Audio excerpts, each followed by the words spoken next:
And good afternoon. My name is Ryan Belmore. It is Wednesday, May 29th. Mr. Frank Prozens joins me. Frank, how are you? I'm doing fine. How are you, Ryan? I'm doing okay. It is May 29th, as I just said. It is 529 day. 529 day? Yes, and somebody that is here to talk to us about that is because it's been a very exciting day at Newport Public Schools, as well as much more at Newport Public Schools, is Newport School Superintendent Colleen, Jermain, who is a star. I saw her on Facebook. I saw you introducing the general treasurer at Pell Elementary School about an hour ago. That's right. That's right. We were very lucky today. We had James Diosa, our general treasurer, who's the money man in Rhode Island. And as I explained to the children, he's the one that oversees all our money. And he came to announce a great program for our students and families, the 529 program. I think in the past it may have been called something to like College Bound, but working with the Rhode Island Foundation, they set up accounts for our young children in kindergarten and first grade to get them ready for post high school events in their lives and pursuing their college and career opportunities. So it's a very exciting time, and the mayor was there along with our vice chair, Karen Munter, and Dr. Flowers, and our community partners, Conexión Latin, and of course our wonderful Pell administration, teachers, staff, they were there as well. And of course the children, the most important people. Yes, and we have a story up on our website about his visit, as well as the video of you introducing him, as well as his entire speech, if people want to read more about it. The most important part is acts before 11:59 tonight. You can sign, if you have a child, you can sign up at collegeboundsaver.com/save529. And the first 250 accounts open today will get $300 donated them into it. Why don't you one more time repeat that? Because I also dropped it in the comments, and yeah. So, and I will put the comment but it's collegeboundsaver.com/save529. And here is, let's see if I can do it. I did it. Oh, great. Thank you. Thank you. Thank you. That is wonderful. And so $300 for the first 250. And how awesome would it be if a lot of those were Newport children, Newport accounts? Absolutely. Absolutely. Yeah. Newport really accounts. Neat. How did, just because I'm a logistics guy, how did that come about? Why did the treasurer pick Newport? Actually, it was through Mayor Zai. Mayor Zai gave me a call, and he was curious if we'd be interested in, promoting this initiative and having the general treasurer come down and speak here in Newport. And of course, I said, absolutely. I think it would be wonderful, and getting the word out to our community partners and to our families here about this great event and something for their future. Keeping the focus on education. And the earlier one starts, the better. And as I believe Mayor Zai brought up, the compounding effect is very powerful, especially if you start in that kindergarten, grade 1 time span for our young children. So we're hoping we get many sign up for that. And I thank you very much for putting that up on the screen. I appreciate it. And we all appreciate it. And one more time, just for those, and of course, the story is available on whatsupnuke.com, whether you're watching this live now or afterward. You find the link also in the comments. Frank, sorry for stealing your thunder to start there, but I just wanted to get some breaking news. I want to just follow up with that, and I wonder if when a kid gets started so early with a vision, how does that impact their career in education? Seems to me it would give a boost to a kid and their family. Absolutely. That's why we encourage so much that you have those conversations, with your children, with your child about how did school go, what's going on, what are your favorite things, find out their passions, find out their favorite subjects, find out maybe those that they don't really care for and find out why. But the more interest we as adults take in our children and young people about their education and the importance of education, I always say, and I stress this at every graduation, that it's something no one can ever take away from you. That's yours and yours alone. So appreciate it, explore it, do as much of it as you can. because you're learning all the time, whether you're in the four walls of a school building or whether you're outside in the world, as we all know here in Newport, either on a sailboat, a tennis court, you're with Fab Newport, surfing, whatever you're doing, exploring nature, going on those hikes, we're learning all the time. And as human beings, we have to consume that every moment we are able to do. So we're very excited to have been selected as the city to make this announcement. I think that support from parents and grandparents is just so incredibly important for kids as they go through all kinds of programs in school. It is. And as we can get them away from their cell phones, their smartphones. I'm reading the book and I can't remember the full title of it, but it is basically the premise of the book is that while a lot of people talk about the pandemic as a cause for some social distress among kids, if you will, that it really has little to do with that, but it has everything to do with the growth of smartphones and social media. And the book, and the name will come to me and I'll blurt it out at some point. But the premise is, and it's demonstrated by all kinds of data, that as we grew into the social media and into smartphones, and as kids got to use them younger and younger, it has had a negative impact all along. And they talk about exactly what you just talked about the kids going out and doing this and that, and it's that free play that allows them to develop. It's huge. It's huge. The more we allow our children to do something like that. As a matter of fact, one of our other partners, Christina Ruth from Newport Community, from East Bay Action Program, she brought to my attention then in the afternoon, now they're starting to go out more, and she's seeing it more and more. The more they have free play, the more they're able to do their art outside, the more they're able to play their games outside. It's really helping them socially, emotionally, and just increasing their interactive skills with one another. Well, I just tweeted and looked up the name of the book. It's The Anxious Generation. I was going to ask you because I'm reading the same book. I was going to say, look at this book club. Yes, I'm reading the same book. I was handed off the book just 2 weeks ago. I deal with superintendents from Stonington, Charahoe, Westerly, and of course with you. And the superintendent in Stonington, Mary Burns, who's terrific. She gave me that homework assignment. So so I have her on my radio show next week. So I figured I'd better finish this book. Yep. It's good. I haven't finished it, but it was handed off to me 2 weeks ago from someone I served with. I'm coming near the end of it, and it's fascinating concepts, I think. I'm really enlightened, and so true. When I take a look at kids and adults who get addicted to these smartphones, that they lose the opportunity at social interaction, which is really unfortunate. It is. I just wanted to catch up on some things I saw on your message about the progress over at Rogers, which seems to be pretty good, and holding to the notion that it will actually open in the fall of 2025. Yes. During the summer months, will construction accelerate because the kids aren't there? Yes, as a matter of fact, Frank, that's a good point. It's already started to accelerate. They're working on Saturdays now, so it's not unusual to go by on the weekend and see the team here. They are getting ready to ramp up quite a bit once our last day of school has occurred here on the campus, and that is for students. That'll be on June 20th. Teachers are here on the 21st, kind of to wrap up the year and get ready for next year. But we are prepping the site for it. I think we're going to have a water shut off pretty soon, the weekend before that, so that they can start just ramping up the entire process. The gym will come down, and so that demolition will be underway as soon as possible. Anything new on cosmetology and automotive? Nothing new on cosmetology and automotive. We are still in the works, I'll say, as far as reaching out through different grants and foundations. We're also looking around for community interest.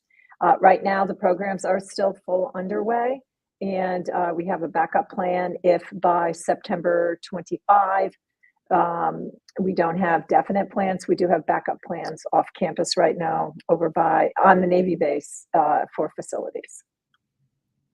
And one more thing on the school construction. Have we made headway on the financial gap? We believe we have. The council received a communication last week. There was a lot of discussion regarding what we needed for a temporary occupancy certificate, and that's 2.2 and it's a matter of cash flow. So I'm hoping they'll be voting on that in the next week or so. And then after that, we have one more number up to about $6 million, but we're hoping we do have some grant opportunities that are in the works that are conditional, and we have to fulfill those conditions in order to make any kind of announcement. So we're working on those, and hopefully we'll have some good news over the summer or right before school opens on some donations or grants. I'm going to presume that as certain incentives from Ride sunset in June, that has no impact on the project.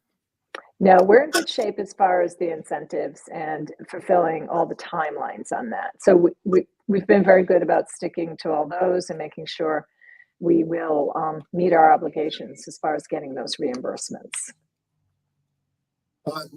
Let me switch to attendance. I don't know, Ryan, if you had a question or not, or. No, I popped back on just to help the superintendent with EBCAP earlier, but that was a while ago. And then I was going to ask her about funding because last week at City Council, I guess I will throw one in there. I don't know if it was a final decision, but City Council decided to fund the school department at what percentage? A little over 3%. And you were looking for 4? We were looking for 4, yes. So we're Director Gonzalez and I have been working on that diligently. We're hoping to make some adjustments.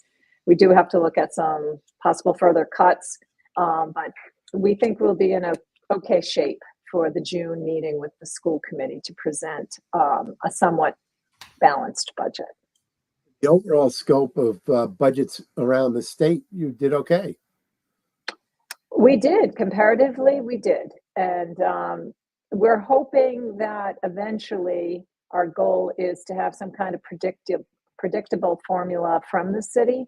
So if we're a $48 to $50 million budget, and it's very difficult when you just find out 30 to 60 days before your next fiscal year what your final numbers are going to be. And that's not just on the city, that's also on the state as far as when we receive word of what we're going to be allocated. It's always at the 11th hour. And somehow, some way, if they could do some of that ahead of time and give superintendents and communities more predictable funding, then you can hold us, I think, better accountable as to how we spend and how we plan. But right now, when you're at the 11th hour all the time, just trying to make sure you can bring back the staff you want to bring back and put the programs in place you believe are needed, it's kind of a little challenging just to find out 30 to 60 days before the new fiscal year. There's a lot of planning that has to go into place, and you always have to have a plan B in case plan A doesn't materialize. When you look at the cuts in funding because of the loss of COVID money and the and Rhode Island's Department of Education now applying to their formula the loss in enrollment, which also means a loss in money from the state. How does that balance out with the 3% increase? Is it, if you look at the overall pot at the end of the day, is there still an increase in funding, or is it flat, or is it decreased if you factor in the state and the loss of COVID money? Well, I think for most communities, including Newport, it's a decrease because of the decline in student enrollment. That's the first thing. So that has an impact immediately, and one has to plan for that. The second one is, federal aid is not always as dependable as you would like. So sometimes when they're changing some of their criteria, that impacts your budget as well. The local is always, I think, the driver for most communities, and that says a lot in so many ways. It says a lot about how much your community is willing to support public education in your community, and where are the priorities for the community. I think one of the drivers for a lot of us in local communities is the revenue sources, and not a lot of us have different revenue sources. Newport probably has more than most, just because of the tourists and hotel and taxes that we collect there, but it's not enough, because we also during the summer support a very large tourist community, and that requires additional resources from the city in order to do that. Our council has been very active recently in sponsoring bills up at the State House to try to put more taxes and fees on visitors to our city.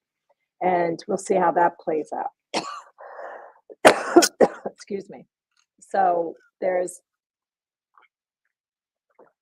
a lot of things that we're trying to put in the works, and instead of burdening the taxes on the locals, people are now on our council looking into different ways we can bring in additional revenues into the city, which I think in the long run will not only help support the work that the city needs to do, infrastructure, police, fire, taking care of its roads. It also helps in the end the schools as well, because there'll be more money to give. With the budget, like many communities, I'm sure Newport informed teachers of a potential layoff, and there are certain dates for that. What's your anticipation when school begins? How many jobs might be lost? Well, we've actually been doing a lot of planning, and this discussion started as far back as October, November. So for the March 1 layoffs, we laid off 15 teachers. Those positions are not coming back. We eliminated those positions. And then at our last meeting, we had 4 layoffs, and they were really, I will say, they were just more, what's the word I want to, more bound by contract or things of that nature. Because of those 4, one was another job elimination. It was a program elimination. And the other 3, we will have to call back anyways. So in the end, we have 16 positions that will not be in our budget. They aren't now, they won't be, and we couldn't possibly afford them going forward. And that means at least 16 people, which is very sad. It's very difficult. No one likes it, but we had to do some restructuring based upon our data. And we looked at our data, and I believe I shared with you before that we've seen a significant swing in our student population, and for many factors. And we also have declining state aid, as we mentioned earlier. So we will be posting more positions that support and match the needs of our student population that we have before us right now. Our student population, go ahead. I'm sorry. Well, let me let you finish and then. Oh, I was going to say, our student population right now is, we have fewer children, around 2,000, a little less than 2,000, but we also have 20% of our students are now multi-language learners. And I think in the state of Rhode Island, we're probably number 3 or 4 as far as that percentage, as well as we have a very high special needs population, which we saw enter quite a few unexpected registrations last fall. So I believe we're at about 21% there. So I looked at the structure. I looked at the kids count pretty carefully, and I looked at some of the numbers for Newport, and I don't know if I wrote it down exactly, but it's clear that there's a large number of multi-language learners. I thought actually their numbers, the reason I didn't write it down, were a little conflicting, but certainly a large number of multi-language learners in Newport. and also that showed the decline in the under 18 population in Newport was about, I think, 10.4%, which was significantly higher than the state overall of 6.3%. Interestingly, that generation statewide, the 18 and under, is decreasing, yet the population of Rhode Island it just slightly ticks up, which tells you which direction we're going.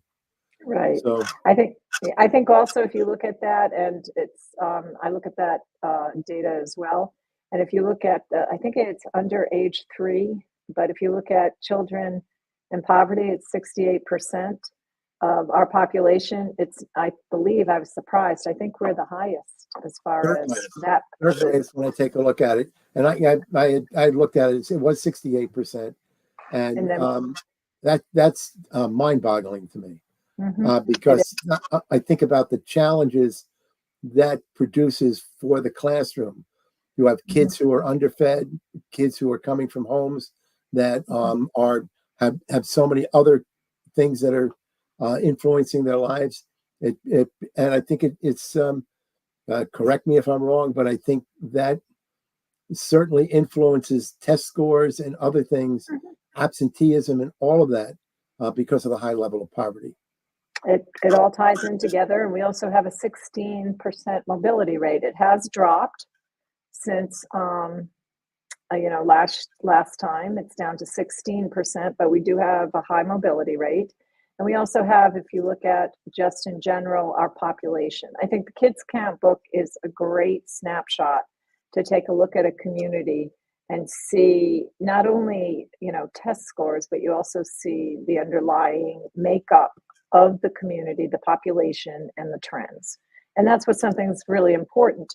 As I said, for a school district, you have to plan accordingly and make sure your staff matches the needs of your population. And that's why we're going through a big restructuring for the new school year coming up.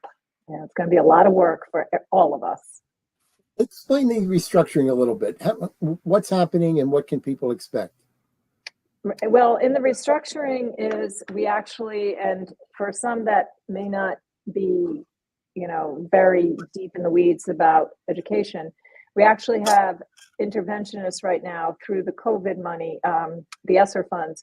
We had the luxury of hiring more people for, I'll call them interventionists. So children would go out for certain services or support.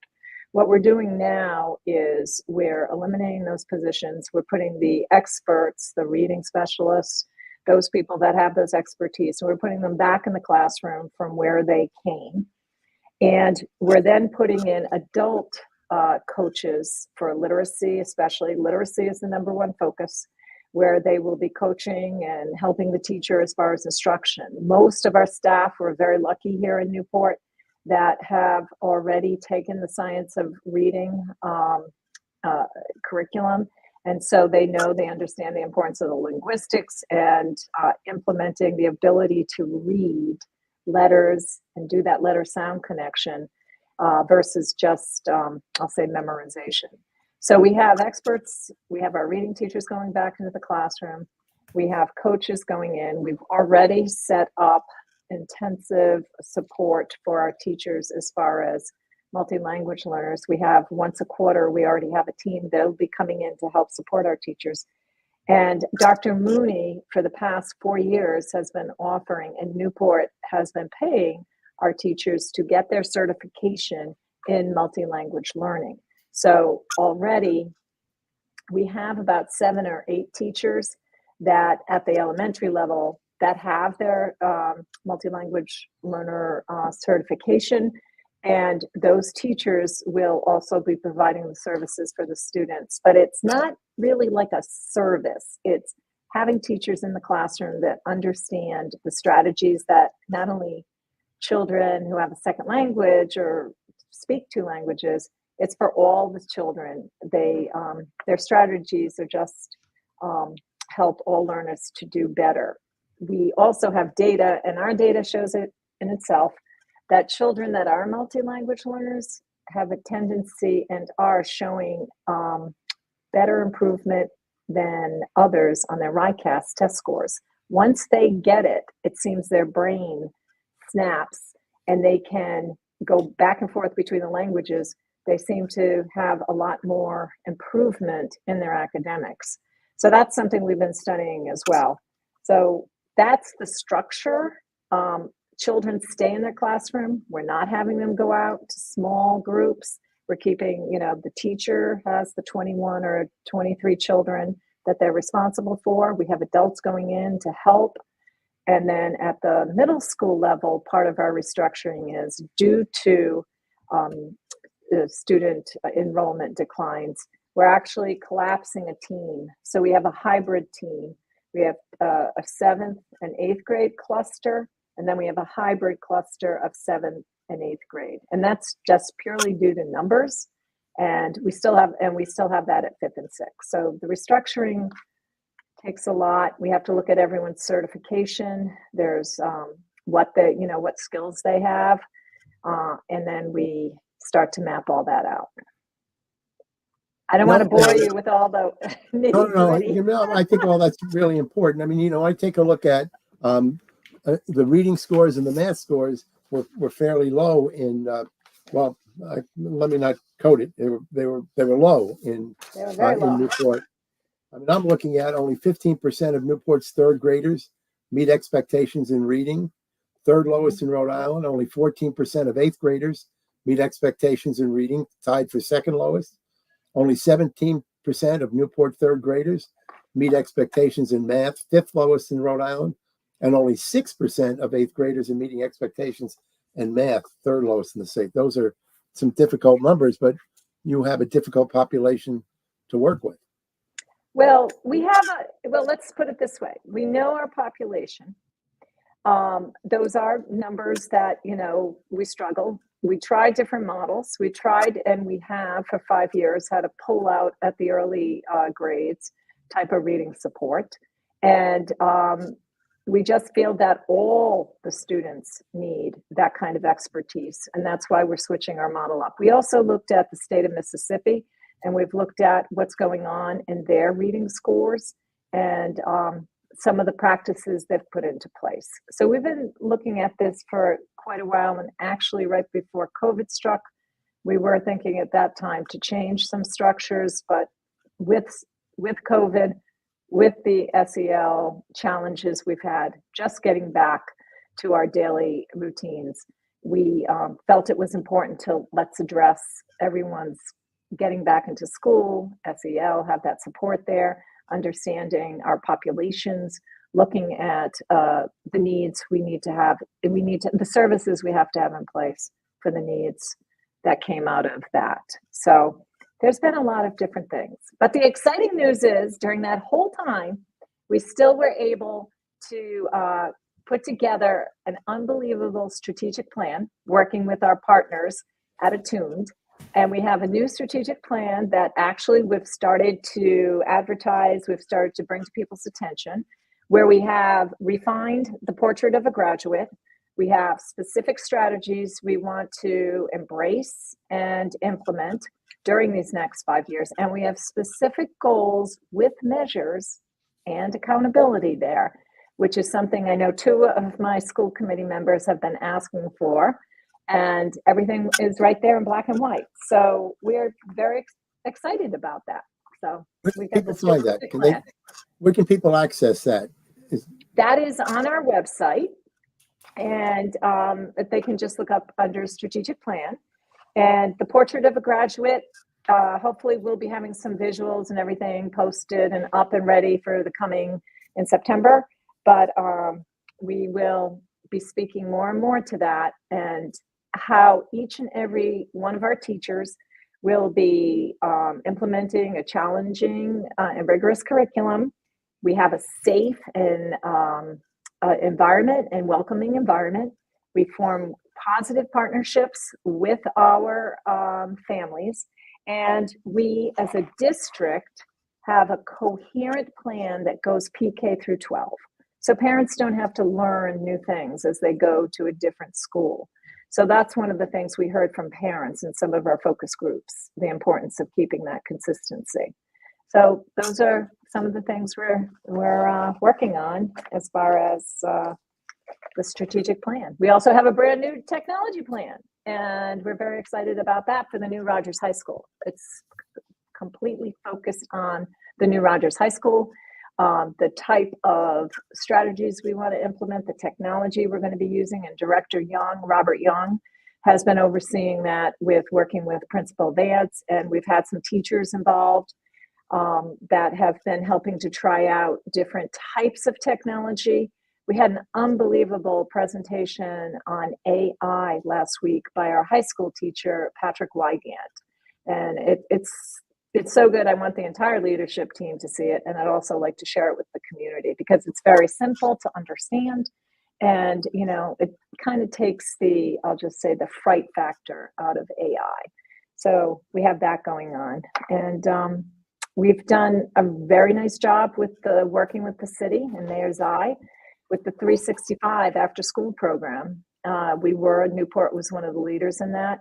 And we have seen, and I'm keeping my fingers crossed because we have 17 more days of school. We have seen improvements almost every single day at every school in attendance from a year ago. Sure. And that is something we need to continue to focus on. And, you know, we're in the last stretch. And, you know, you love the great weather, but then I also go, oh no, when those sunny days come, too tempting for some high school children. So I like to try to get through the rest of the year on that. So we have a lot of good things going on, and we've had a lot of celebrations, and we will continue. We had an amazing awards night last Thursday at the Wyndham. And we have graduation coming up June 13th. You must have a ticket. You must have a ticket for graduation. You must have a ticket. All right.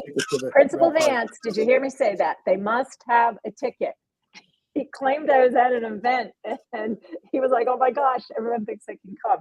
But you do have to have a ticket. So you do have to speak to a graduate and get a ticket to come to the event. So that's very, very important. But June 13th, that's coming. So we're very excited. Great day. Yeah. Ryan, did you have any other questions? Yeah, I did, and it's a big one. So I'm going to try to make it so it could be a short answer because I'm sure the superintendent is busy. I was writing while you were talking, and new restructuring, new strategic plan, new technology plan. There's a new city council coming in November. There's a new city manager. What do you think the biggest opportunity is? Is it you are going to be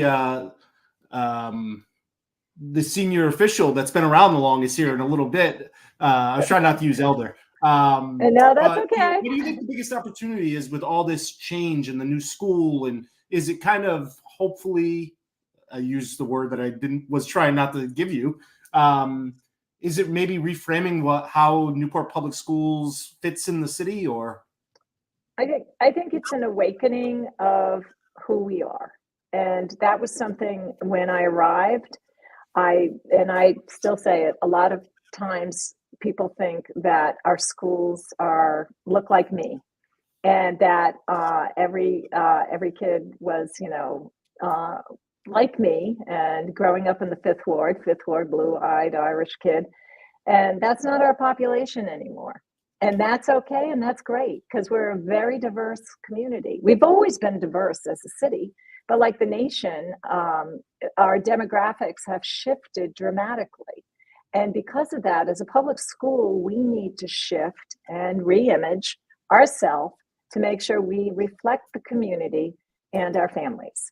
And it takes time to build that trust and to gain that, I'll call it inside information as to what's working and what's not working. And you do at times, believe me, 16 positions going away, that's tough. That's hard. Those are people I know. And we're not going to have those positions next year. So how do we as a community come together and work as best we are able within the budgets we have to build what everyone wants, a great school system? But we need everyone's support. So with a new city council, with a new city manager, I hope to build that bridge of working together. it's a team effort. It's a we thing. It's not an us and them thing. And that was one of the things I have to say when I first came in.